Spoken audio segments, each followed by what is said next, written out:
What's going on, YouTube? This is SG1 Sports, and we are previewing each team's schedule and giving you a very early projected record. Arizona is up next. Before we get to the 2024 schedule, let's look back at 2023. Of course, they played Mississippi State in the non-conference, lost that game in overtime, also lost to Washington and USC. But this was a team that was really hot down the stretch, winning their final 6 games of the regular season. And now you have the coaching change, and you know, how good is Arizona going to be? I think offensively they're still going to be really good. Some question marks maybe on defense, but let's look at this 2024 schedule and let's break it down first with the non-conference. Of course, now they are in the Big 12. They'll play New Mexico, Northern Arizona, and Kansas State at Kansas State, but that is not a conference game. So this game was scheduled before the changes in the conferences, and it's still going to be played, but it's not going to count towards the standings. And we saw that with, I think it was Baylor and Utah as well. So there will be some funky things in the Big 12 this year. But yes, Arizona, Kansas State will not count towards the Big 12 standings. The home schedule here, again, New Mexico, Northern Arizona. They play Texas Tech, Colorado, West Virginia, Houston, and Arizona State. That means they'll play 5 home games in the Big 12 and 4 road games. But if you count Kansas State, they'll actually play 5 home and 5 away. And you know, these are all winnable games. You look at their schedule at home, they have a chance to win all these games at home, so that works out pretty well. You look at the road schedule, again, there's Kansas State. It's going to be tough with Utah on the road, BYU on the road, UCF and TCU as well. None of those games will be easy wins, and again, that's a pretty tough road schedule for a team like Arizona. So they'll start week 1 on August 31st. They'll play New Mexico, and then September 7th they'll play Northern Arizona. So you like that start to the season. You like having a couple of easier games, especially with the new coaching staff, everybody kind of getting things figured out.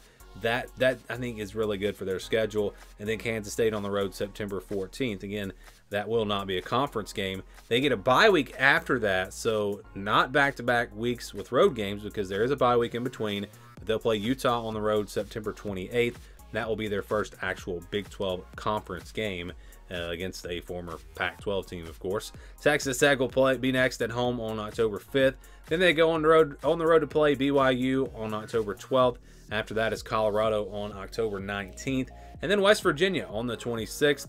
Then they'll get into the month of November with a road game against UCF. They will play Houston on the 16th, but a bye week before that game. So a bye week in between UCF and Houston. And then they'll play TCU on the 23rd on the road and close things out with Arizona State on November 30th. I do like the way I don't know if every team has been done this way. I feel like they have from what I've seen so far. But they do play all of the former Big or Pac-12 teams. So they'll play Utah, Colorado, and Arizona State. I think that's how it should be. I think those teams should play every year just to kind of keep those, I don't know if you'd say rivalries, but keep those matchups going every year. And again, I don't know what the plan is in the future, but I would go that route if I was the Big 12. But anyways, you look at the schedule here, and again, it's not that tough. There are no real tough stretches. I mean, going from Texas Tech all the way down to UCF, those will all be games that are somewhat difficult. And again, there's a bye week between Kansas State and Utah. If those games are back-to-back weeks, that would be a really tough back-to-back there. But overall, again, I think this schedule sets up pretty nicely for Arizona. I think it's going to give them a shot in the Big 12 in a conference that I think is going to be wide open. So let's get to the projections. First, let's get to last year's projections. They were 9-3 in the regular season. Our projection had them at 5-7.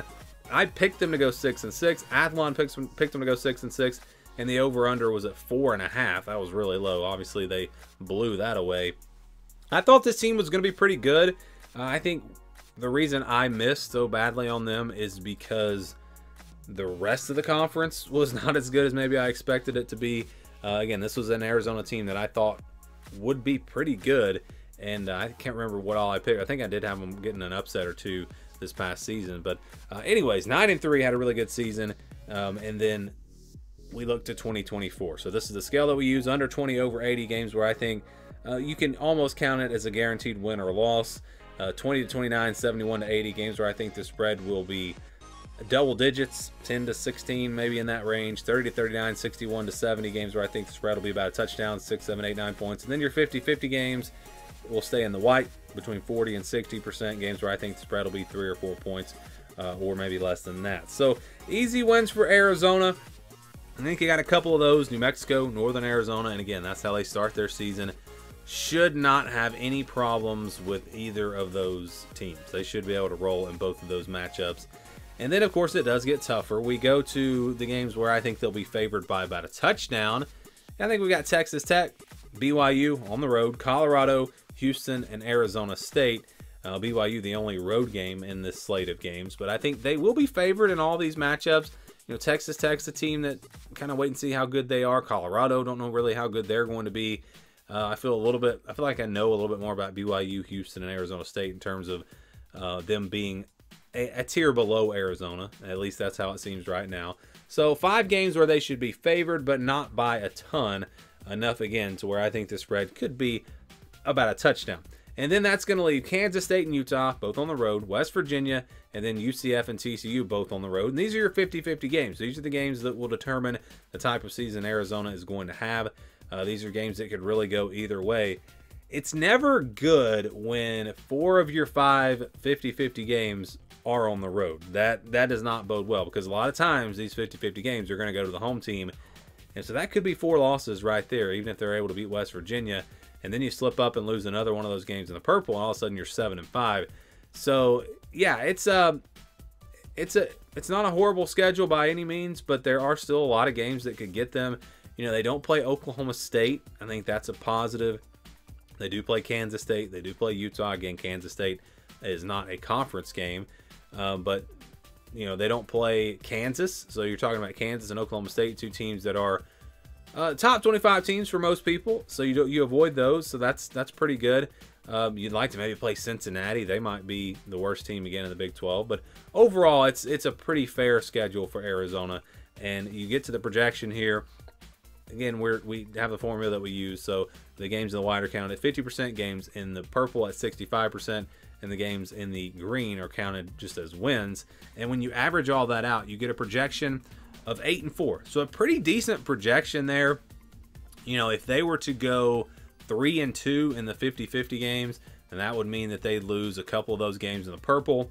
Or if they go 2-3 in the 50-50 games, they might lose 1 game in the purple. You know, a lot of different ways, obviously, you could get to that record. But I think that's a pretty fair projection. I think you're going to see several teams right around that projection at the top of the Big 12.